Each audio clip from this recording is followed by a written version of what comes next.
उमंग, नई आशा, नए जज्बे, नए जुनून, नए इरादे के साथ आप ही की हम सफ़र खास, थोड़ी इमोशनल, थोड़ी म्यूजिकल शीबा आप सभी का तहे दिल से इस्तकबाल स्वागत करती हैं आप ही के चहेते प्रोग्राम दिल से लाइव में, जिसमें होता है दिल से दिल का राब्ता, कई बातों का खुलासा। देखिए, आपको स्टूडियो का माहौल, स्टूडियो का समा यही महसूस करा रहा होगा कि आज कोई म्यूज़िकल पर्सनालिटी, कोई म्यूज़िकल शख्सियत हमारे इस प्रोग्राम में हमारे साथ में भी गुफ्तगू रहेंगी, यानी हमारे साथ कन्वर्सेशन में शामिल होंगी। ऑफ कोर्स वो मोटिवेशन हमारे अंदर जगाएगी, आपके अंदर जगाएगी। दिल से लाइव में आपकी मुलाकात करवा रहे हैं हम सिंगर, कंपोज़र, लिरिक्स राइटर ओह none other than Harshit Chauhan से। बाकी मैं अपनी ज़ुबानी कुछ कहूँ, इन्हीं से जान लेते हैं। चलिए मिलवाते हैं आपको। हियर इज हर्षित चौहान, आपका बहुत बहुत स्वागत है। Thank you so much. कितनी खूबसूरती से आपने साथ दिया बैकग्राउंड म्यूजिक में, अपने धीरे धीरे धीरे धीरे पूरा माहौल ही आपने ऐसा बनाया, तो म्यूजिक का साथ देना ही था। वैसे आपका जो ताल्लुक है मौसीकी घराने से ही आपका ताल्लुक है? जी, फैमिली में हमेशा से म्यूजिक रहा है। ग्रैंडफादर जो थे पंडित शिवराम जी, उन्होंने ये सफ़र शुरू किया था। वो राजस्थान में रेडियो स्टेशन पे काम करते थे, उसके पहले लाहौर में काम करते थे। पार्टीशन से पहले तो वहाँ पे वो गाने गाते थे और मैनेज भी करते थे रेडियो को, सारी चीज़ें करने के लिए। फिर उसके बाद में देन यहाँ पे राजस्थान में जयपुर रेडियो स्टेशन पे उन्होंने कुछ अपने ओरिजिनल गाने किए, कुछ फोक गाने हमारे जो राजस्थान के इतने फेमस हैं वो उन्होंने गाए। And then one day he decided कि मतलब म्यूजिक में कुछ करना है। तो फिल्म इंडस्ट्री ज्वाइन किया। फिल्म इंडस्ट्री ज्वाइन की, बॉम्बे आ गए। फिल्मों में क्या किया उन्होंने? उन्होंने फिल्मों में म्यूजिक दिया, अरेंज भी किया। और वी शांताराम जी की जो फिल्में कुछ रही हैं, 7 से 8 फिल्मों में उन्होंने म्यूजिक दिया। क्या बात है। And he was lucky enough to work and मतलब हम तो उनको देख नहीं पाए, बट लता जी, आशा जी, रफ़ी साहब, किशोर दा, मनादा और इन सब लोगों के साथ में उन्होंने काम किया। लेकिन उसके बाद आपके पापा भी? पापा नहीं, मेरे मामा जो उनके बेटे हैं। और उन्होंने परस्यू किया म्यूजिक। मेरे 5 मामा और 2 मासियां हैं, तो सारे के सारे म्यूजिक में ही सारे गए। एंड मतलब आपका पूरा खानदान जो है, उनका contribution towards Indian cinema music industry पहले से ही रहा। हाँ, कैसे कहीं ना कहीं से कहीं ना कहीं रहा है। मतलब ये तो तय था कि आपको भी म्यूजिक में ही जाना था। लेकिन देखिए, आपके चेहरे पे हंसी मुझे ये कह रही है कि दिल से तो मैं मार्शल आर्ट्स में कुछ करना चाहता था। बिल्कुल, मुझे बहुत शौक था। I wanted to represent India को, रिप्रेजेंट करना चाह रहा था। तो वो कुश्ती की थी आपने पहले? नहीं, I was doing mixed martial arts and I was doing karate. So उसमें मैंने कुछ कॉम्पिटिशंस लड़े स्टेट लेवल पे, और इस सारी चीज़ों पे 1-2 मेडल भी मैंने जीते। क्या बात है। फिर उसके बाद घर वालों ने क्या जबरन आपसे कहा कि आप म्यूजिक की तरफ जाओ, या फिर वो कल्याण जी, आनंद जी भाई के ग्रुप में आप गए और एज ए म्यूजिक अरेंजर काम किया, उसके बाद होता गया सिलसिला? नहीं, वो तो तब जब मैं मार्शल आर्ट्स कर रहा था तब ऑलरेडी शोज कर ही रहा था आनंद जी अंकल के साथ में। बट मार्शल आर्ट छुड़ाने का सबसे मेन रीज़न ये था कि आपको एक साइन करना होता है फॉर्म जब आप कंपटीशन में जाते हो। और मैं जितने भी कंपटीशन में गया, मॉम ने आज तक एक भी साइन नहीं किया। मैं अपनी स्कूल टीचर से साइन करवाता था। क्यों मॉम ने साइन क्यों नहीं किया? क्योंकि उनको पता ही नहीं था मैं ये सारी चीज़ें कर रहा हूँ बाहर, मतलब ऐसे मतलब वो मार्शल आर्ट्स हाँ, मैं कॉम्पिटिशंस में लड़ रहा हूँ, उन्हें पता नहीं था। क्योंकि वो भी म्यूजिक के साथ जुड़ी है, उनको ये लग रहा था आज म्यूजिक में ही आएंगे। हाँ, म्यूजिक में ही आएगा, मतलब ऐसा उनको ये पता नहीं था कि कुछ बाहर भी कुछ एक गोल ऐसा चल रहा है कि इसको ऐसा कुछ करना है। बट देन वन डे जब टूर्नामेंट से वापस आया तो उन्होंने देख लिए जख्म मेरे सारे, और फिर उस दिन उन्होंने जो चिल्लाया और मारा भी मुझे। फिर उसके बाद आप क्यों जा रहे हो इसमें? हाँ, कि अब आप ये नहीं कर सकते, आपको म्यूजिक। आपका दिल टूटा तब जब आपको मार्शल आर्ट से बाहर निकाला गया? क्योंकि एक्चुअली लाइफ ऐसा होता है ना कि जो चीज़ घर में हमेशा से होती है, जैसे म्यूजिक हमेशा से चलता ही आ रहा है घर में, तो आप उसको थोड़ा सा ग्रांटेड ले लेते हैं, ऐसे कि मतलब चलो यार ये तो क्या है। किसी को गाने में बहुत मज़ा आता है, किसी को कुछ गिटार बजाने में, सीखने में बहुत मज़ा आता है। हम ऐसे कुछ बच्चे थे कि हम लोगों ने बहुत जल्दी ये सारी चीज़ें सीख ली थी, और हमको नॉर्मली एक लगता था कि अरे यार गाना क्या है। अच्छा, तो हम ये कह सकते हैं कि महत्व समझाने के लिए आपकी माँ ने बड़ा योगदान किया है। बिल्कुल, कि भाई आप इसके लिए बने हो। कहीं ना कहीं उनको लग रहा होगा बचपन से ही आप तो गाते होंगे घर पे ही? गाता तो था ही, बचपन से ही चल तो रहा ही था म्यूजिक। आपको लग रहा था ऐवी है बस? ऐवी मतलब मुझे ऐसा लगा कि हाँ चलो ठीक है, मज़ा आ रहा है। हारमोनियम पे मॉम सिखा रही हैं, अंकल सिखा रहे हैं मेरे, नवीन शिवराम, वो भी कंपोजर है, वो कभी लेके बैठ गए हमको, अरे आ जाओ तुम लोग, ये बैठो, क्या करना है, ये करो ये करो, ये सीखो ये सीखो। तो मस्ती चल ही रही थी। तब हमने इंस्ट्रूमेंट पहले से प्ले करते थे कोई? आई थिंक आई वाज 13 या 14 साल का था जब पियानो सिखाना उन्होंने शुरू किया। ये दादर में आता था क्लासेस अकेले, एंड वहाँ पे सीखा मैंने। मतलब उनके जहन में पहले ही था कि ये बंदा जो है इसको सिंगर, म्यूजिक कंपोजर और इंडिपेंडेंट म्यूजिक कंपोजर मुझे बनाना है। म्यूजिक में उनको था कि क्योंकि उनकी खुद की बहुत इच्छा थी कि वो बॉलीवुड में प्लेबैक करें और ये सारी उन्होंने चीज़ें क्या करें। किया आपकी माँ ने नहीं, इससे पहले? शी स्टिल सिंगिंग स्टिल, अभी ये स्टेज शोज कर रहे हैं। अच्छा। और राजस्थानी इंडस्ट्री में बहुत बड़ा नाम है नाम उनका, है। निशा चौहान नाम है उनका। एंड बालिका वधू जो सीरियल था, देन फिर वो उनका एक पहला ब्रेक था जिसमें उन्होंने गाने गाए। और ऐसे तो उनकी हमेशा से एक इच्छा रही है कि बेटा बॉलीवुड भी में हाँ सिंगर। कुछ करना है, एक प्लेबैक मुझे करना है, ये करना वो करना। तो फिर आई थिंक वो उन्होंने अपना ड्रीम मुझ में देखा और उन्होंने बोला कि आपको ये सारी चीज़ें जो उनको लगा होगा ना बचपन से ही कि आपका जहन इसकी तरफ है, बट आप उसको संजीदगी से नहीं ले रहे हो। तो आपने फिर गायकी की तरफ कब अपना ज़ौक बढ़ाया? क्या उन्होंने ही आपको कल्याण जी आनंद जी ग्रुप में शामिल करवाया? शुरुआत जो है वो सिंगिंग से नहीं की थी। ओह! और Divya As a music Kumar, arranger? नहीं, as a dancer. Oh, as a dancer हाँ, एज अ आपने डांसर शुरू- मैंने आनंद जंगल के ग्रुप में मैंने शुरुआत की थी। एंड मैं और वो जो ओमकार कपूर जो हमारे एक्टर हैं, वो हम लोग दोनों साथ में ग्रुप परफॉर्मेंसेस करते थे। एंड मेरी जो अंकल है, दिव्य के जो फादर हैं भगवान अंकल, वो आनंद जंगल के यहाँ पे प्ले करते थे। He is a musician. तो वो प्ले करते थे। तो फिर उन्होंने पहले दिव्य ने ज्वाइन किया, उसके 1-1.5 साल के बाद में मैंने ज्वाइन किया। तो मेरे को उन्होंने बोला क्या करेगा, मैं डांस कर लेता हूँ। अच्छा, तो डांस कर दिया। और फिर उसके बाद में सारे ही बच्चे थे हम लोग सब, एक आई थिंक 25 या 30 हम लोग साथ में बच्चे थे। एक दिन किसी की एग्ज़ाम वगैरह थी, निहार, मुझे नाम अभी भी याद है उसका, उसकी एग्ज़ाम वगैरह थी। तो आनंद जी अंकल ने मुझसे पूछा कि तू गा सकता है क्या? मैंने बोला यार मुझे तो नहीं पता अंकल, आपको क्या लगता है? तो बोलता है एक बार कोशिश करके देख, शायद तू गा सकता है। तो मैंने बोला कि चलो ठीक है, आने वाले शो में 2 गाने जो निहार के वो मैं गा देता हूँ, अगर देखते हैं आपको अच्छा लगेगा तो ठीक है। तो फिर उस दिन से जो रिहर्सल की और पहला जो शो मैंने सूरत में किया, वो खुश हो गए हाँ वो खुश हो गए। और उसके बाद में आगे मेरी भाई तू डांसिंग, तो इसके लिए बना है बेटा। उसके बाद डांसिंग पूरी छूट ही गई मेरी। डांसिंग भी छोड़ दो, मार्शल आर्ट्स भी छोड़ दो, सब कुछ, यही कर लो लाइफ कुछ, में। सब कुछ। गायक तो आप थे ही, लेकिन साथ ही साथ म्यूजिक अरेंजमेंट का भी काम आपने काफी किया है। जी। और अलावा इसके अब म्यूजिक कंपोजर भी आप खुद ही है। जी। और उससे बढ़िया बात तो ये है कि धुनों पर लिखना आपको अच्छे से आता है। धुन कंपोज करते करते हीर जो आपके सामने आया, जिसको आपने लिखा भी, जिसका आपने कंपोज भी किया। और इनफैक्ट आपके कॉन्सेप्ट्स बहुत अच्छे रहते हैं। और ख़ास तौर से आपके जो दोस्त हैं इंडस्ट्री में, अध्ययन सुमन है और साथ ही साथ आदित्य नारायण है, बैचमेट्स हैं आपके?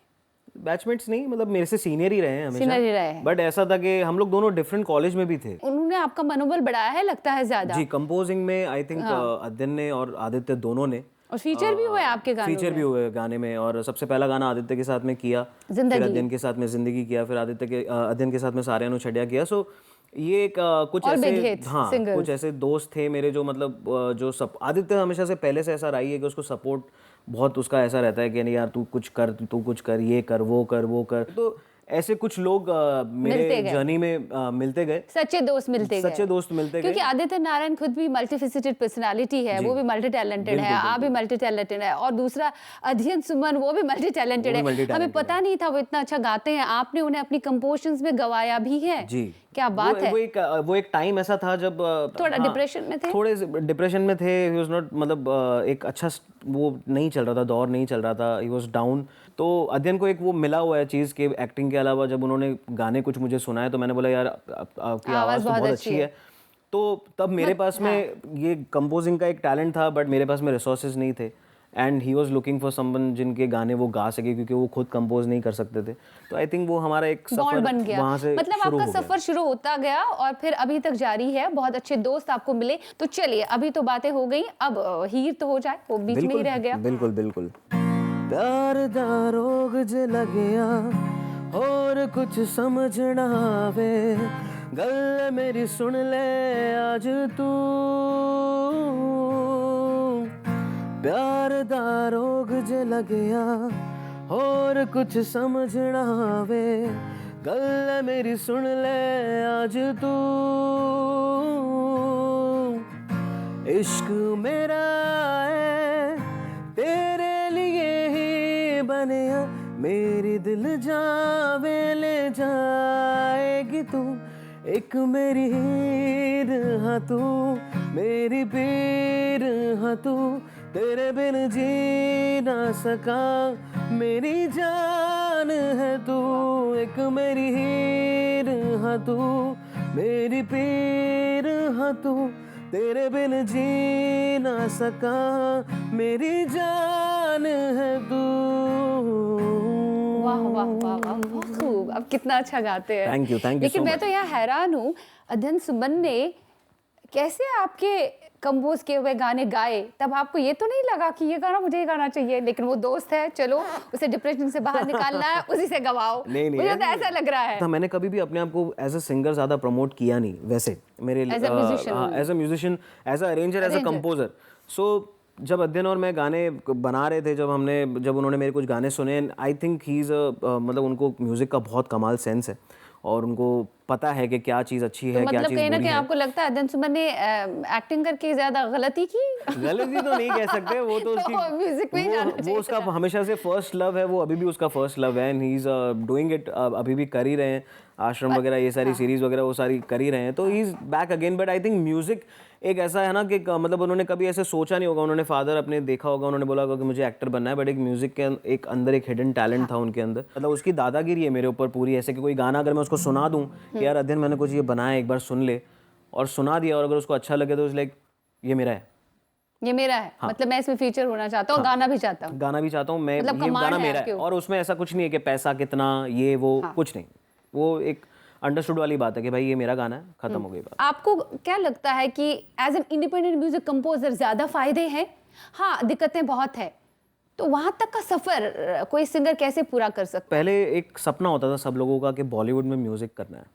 आई थिंक मेरा भी एक ड्रीम है कि मेरे को बॉलीवुड में फिल्मों में कंपोज करना था, बट कहीं ना कहीं पे आज के म्यूज़िक के सिनेरियो के हिसाब से अब वो थोड़ा सा डेड होता जा रहा है। है? क्या लगता है आपको उसके रीजंस? क्या कंपनीज बहुत परेशान करती है या डिप्रेशन में चला जाता है बेचारा सिंगर? आई थिंक कि ये एक प्योर एंड प्योर प्रोड्यूसर की चॉइस होती है। ओके। एंड आई थिंक जो प्रोड्यूस कर रहे हैं उन लोगों को अभी एक बहुत सिंपल एक फॉर्मूला मिल चुका है कि हिट गाने कैसे बनाए जाएं, अपनी कैटलॉग में से गाने निकाल के उनको रिमिक्स कर दो और ये कर दो वो कर दो। And I think every production house is sitting with अपने खुद के एक चॉइस के कंपोजर्स के साथ में बैठे हुए हैं, एंड उन्हीं से वो काम करवाते हैं। तो न्यू कमर के लिए I think it is a very bad time to be a composer. So I think कि एक फॉर्मूला पे चल रहा है सारा चीज़ जो है बॉलीवुड का, कि भाई ये कर लो, यहाँ से उठा के ये ऐसे कर लो, ऐसे कर लो, ऐसे आपको कर लो। लगता है ये खराब है म्यूजिक इंडस्ट्री के लिए? इसी वजह से जो टैलेंटेड लोग हैं जी, वो परेशान हो रहे हैं, उसी वजह से as an independent music producers वो सामने आ रहे हैं। उनका तो चल रहा है, पिछले बहुत सालों से वो लेबल चला रहे हैं या प्रोड्यूस कर रहे हैं, या उन्होंने ओरिजिनल म्यूजिक भी किसी टाइम पे किया होगा, बट अभी आजकल ऑडियंसेस को पसंद है तो वो उस हिसाब से उनको केटर कर रहे हैं। But as a new composer, as a newcomer हम कहाँ जाएं? तो आई थिंक इसीलिए जो इंडिपेंडेंट म्यूजिक इंडस्ट्री है, जो पिछले 2-3 साल Develop हो रही है। में जो फ्लरिश हुई है, इतने सारे सिंगल्स, और आपने देखा होगा बड़े बड़े एक्टर्स अब सिंगल्स में काम कर रहे हैं। आई डोंट थिंक सो कि उनको भी कुछ ऐसे गाने मिल रहे हैं फिल्मों में पिक्चराइज करने के लिए, क्योंकि वो वही कर रहे हैं जो 70s 80s से जो रिमिक्सेस जो हैं, वो सारे गाने उन्हीं को रिमिक्स करके वो परफॉर्म कर रहे हैं। सबको चेंज चाहिए। वेल, हम लेते हैं एक छोटा सा ब्रेक। हम आप सभी से मिलेंगे एक छोटे से अंतराल के बाद। देखते रहिए अपना चाहिए प्रोग्राम दिल से लाइव, जिसमें होता है दिल से दिल का राब्ता, कई बातों का खुलासा।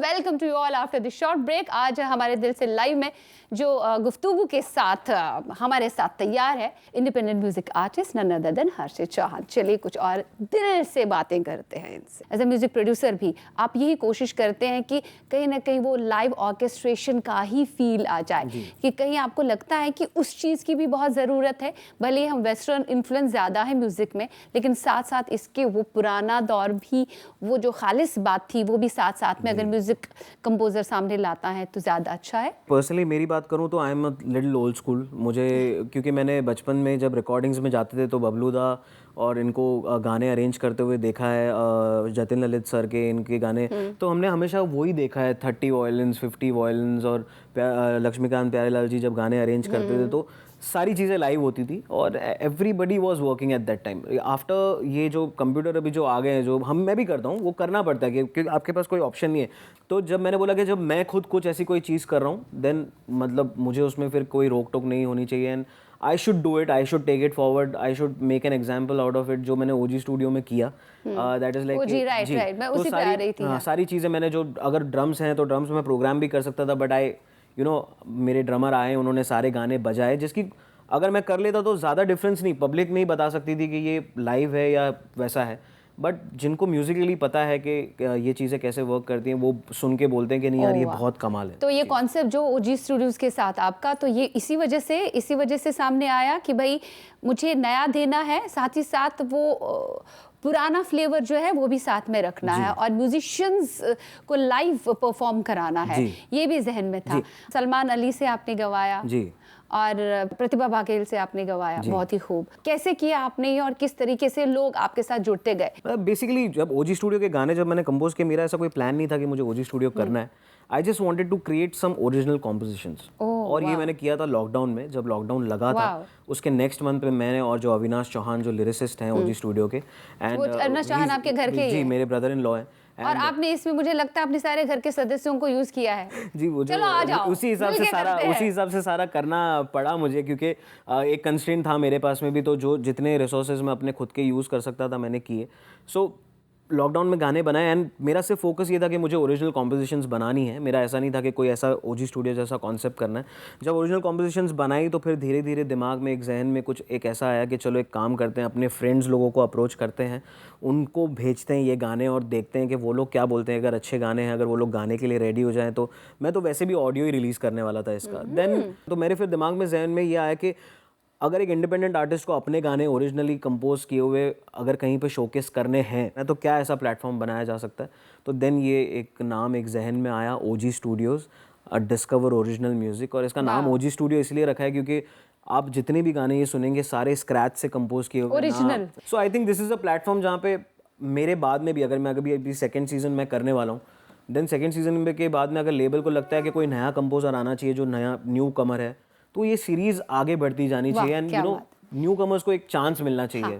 तो इसी बात के साथ मैं चाहती हूँ कि आपका खुद का लिखा हुआ, आपका खुद का कंपोज किया हुआ, आपका खुद का गाया हुआ गाना ही चलेगा यहाँ।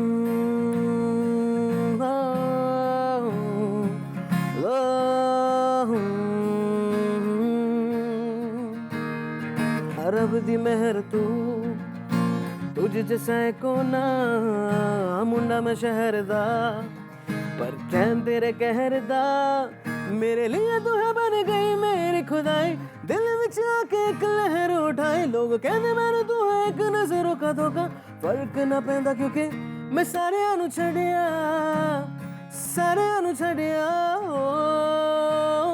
सारे आनू सारे आनू सारे आनू छड़िया छड़िया सारे आनू सारे आनू सारे आनू छड़िया छड़िया। वाह, अमेजिंग टैलेंट यू हैव।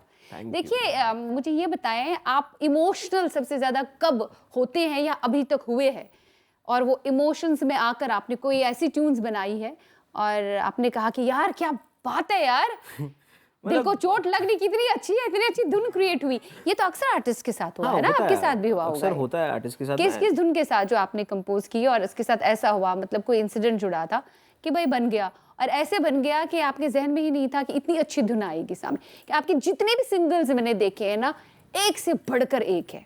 मैं वैसे एक्चुअली बहुत ही बोलते हैं ना हैप्पी गो लकी किस्म का इंसान हूँ, पूरे टाइम मस्ती करता रहता हूँ, ह्यूमर फैलाता रहता हूँ, बट हाँ डीप डाउन कहीं ना कहीं पे एक इमोशनल, जब म्यूज़िक से कुछ एक ऐसी बात आती है तो एक म्यूज़िकल इमोशनल एक कनेक्ट वहाँ पे होता है। And I am very emotional for my mom, and या मतलब मैं अपनी फैमिली के लिए बहुत ज़्यादा इमोशनल हूँ। प्यार में कभी दिल टूटा नहीं मेरा, प्यार के मामले में सब कुछ, हाँ लव मैरिज वो तो बचपन में ही प्यार मिला था, 16 साल की उम्र में ही। 16 साल की उम्र में प्यार मिला, शादी हो गई। तो और वो भी म्यूजिक से जुड़ी? नहीं, she is a graphic designer. Oh yeah so उस मामले में कभी दिल नहीं टूटा। आधा काम करती होगी आपका? हाँ मतलब पोस्टर बना देना, ये कर देना, वो कर देना, वो तो अभी घर की ही बात है, तो वो सारी चीज़ें। सो मॉम डैड, बहुत डिफ़िकल्ट जर्नी रही है उन लोगों की, एंड जिस तरीके से हमारी अपब्रिंगिंग हुई है, स्पेशली मेरी फैमिली की जो अपब्रिंगिंग हुई है, so they have worked a lot, मतलब बोलते हैं ना एकदम बहुत मेहनत की उन्होंने। And my mom specially, like she is a super woman.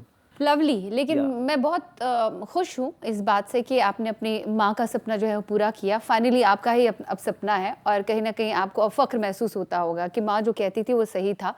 कोई ऐसी धुन जो दिल के भी बड़ी करीब है और बहुत जल्द भी बन गई। मुझे कॉम्पोजिशंस अगर आती हैं तो ऐसी आती हैं, लाइक very fast. 15-20 मिनट में आ जाती है, वरना फिर मैं अगर सोचूंगा कि आज मैं बहुत अच्छा गाना बनाऊंगा, अच्छा, सोच के नहीं आता, सोच के बस नहीं आ जाता है। तो गोवा में जब आई तो वो धुन उसी वक्त आई, पैदा हो गई। और मेरे पास गिटार भी नहीं थी, मैं एक्चुअली बीच पे बैठा हुआ था, ऐसे कुछ ड्रॉ कर रहा था और मैंने बोला कि कुछ एक ऐसा गाना होना चाहिए। तो म्यूजिक कंपोजर को क्या है ना, जब कोई धुन जहन में आती है तो वो डिब्बा हो कुछ हो उठा के बजाना शुरू कर देता, टेबल। तो क्या सामने था जिसको उठा के बजाना शुरू कर दिया? मैंने सबसे पहले मोबाइल ऑन किया, वॉइस रिकॉर्डिंग, और मैंने बोला कि ये प्रोसेस जो है, मैं पूरा जो बात भी कर रहा हूँ, जो भी कर रहा हूँ, ये सारा रिकॉर्ड होना चाहिए इसके अंदर। एंड देन आई कंपोज करते करते करते करते करते वो एक धुन उसमें से ऐसी मिल गई कि मैंने बोला यार एक काम करते हैं, इसको जाके डेवलप करते हैं। आपके जो गाने हैं ना, या जो आप कंपोज करते हैं, वो इंस्पिरेशनल होते हैं, मोटिवेशनल होते हैं, थीम बेस्ड सॉन्ग्स में कहूँ तो गलत नहीं होगा।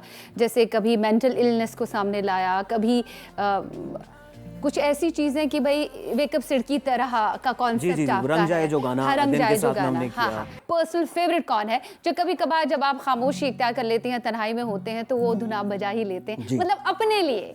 ये 2 गाने मेरे बहुत फेवरेट हैं और मैं ये लाइव शोज में भी परफॉर्म करता हूँ, और सिर्फ गिटार पे, और पब्लिक जैसे बैठी हुई है तो साथ में आप भी मुझे प्लीज ज्वाइन करें। प्लीज। हो जीने के लिए सोचा ही नहीं, दर्द संभालने होंगे, मुस्कुराए तो मुस्कुराने के कर्ज उतारने होंगे, मुस्कुराओ अगर तो लगता है जैसे होठों पे कर्ज रखा है, तुझसे नाराज नहीं जिंदगी, हैरान हूँ मैं, हो हैरान हूँ मैं, सुहानी रात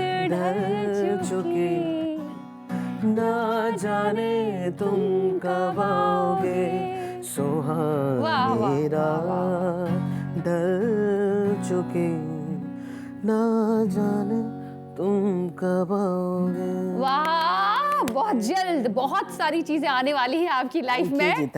एज ए म्यूजिक कंपोजर जो आप काम करते हैं, as an independent music artist जो आपका काम है, as a lyricist, now as a singer, बड़ा ही अच्छा लगता है।